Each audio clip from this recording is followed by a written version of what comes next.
Hello, I'm Severn Suzuki speaking for ECHO, the Environmental Children's Organization. We're a group of 12 and 13-year-olds trying to make a difference. Vanessa Seti, Morgan Geisler, Michelle Quigg, and me. We've raised all the money to come here ourselves, to come 5,000 miles to tell you adults you must change your ways.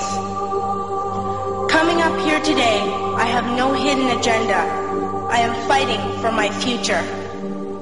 Losing my future is not like losing an election or a few points on the stock market. I am here to speak for all generations to come. I am here to speak on behalf of the starving children around the world whose cries go unheard. I am here to speak for the countless animals dying across this planet because they have nowhere left to go. I am afraid to go out in the sun now because of the holes in our ozone. I am afraid to breathe the air because I don't know what chemicals are in it. I used to go fishing in Vancouver, my home, with my dad, until just a few years ago we found the fish full of cancers. And now we hear of animals and plants going extinct, every day vanishing forever. In my life, I have dreamt of seeing the great herds of wild animals, jungles and rainforests full of birds and butterflies.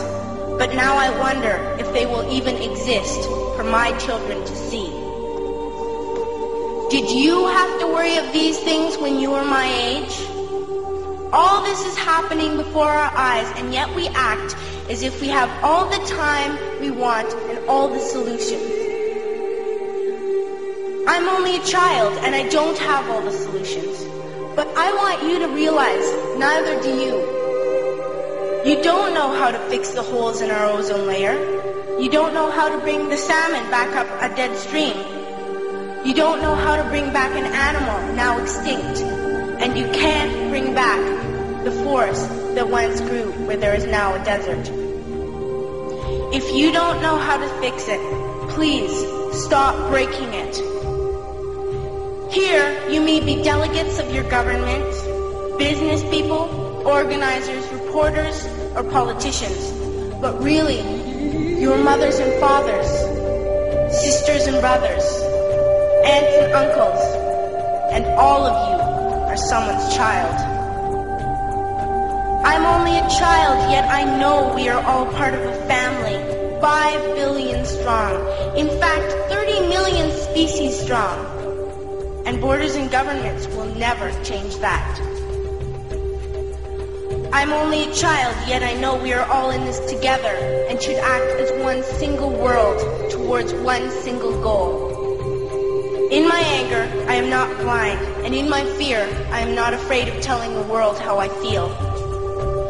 In my country, we make so much waste. We buy and throw away, and yet northern countries will not share with the needy.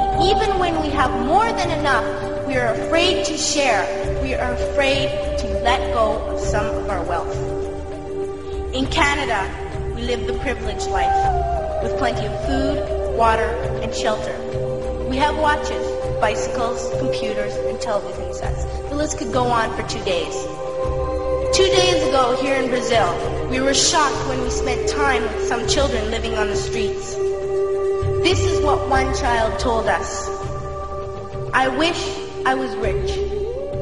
And if I were, I would give all the street children food, clothes, medicines, shelter, and love and affection.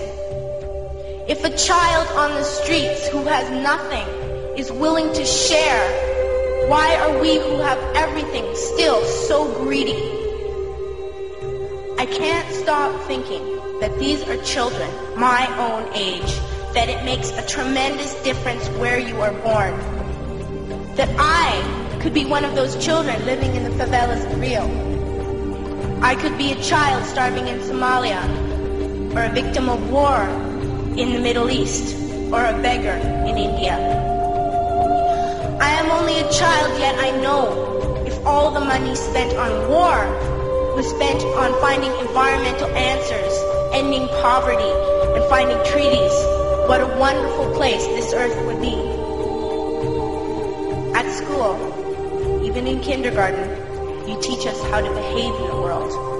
You teach us not to fight with others, to work things out, to respect others, to clean up our mess, not to hurt other creatures, to share, not be greedy. Then why do you go out and do the things you tell us not to do? Do not forget why you are attending these conferences, who you're doing this for. We are your own children. You are deciding what kind of world we are growing up in. Parents should be able to comfort their children by saying, everything's going to be all right. It's not the end of the world, and we're doing the best we can. But I don't think you can say that to us anymore. Are we even on your list of priorities? My dad always says, you are what you do, not what you say. Well, what you do makes me cry at night. You grown-ups say you love us, but I challenge you, please, make your actions reflect your words. Thank you.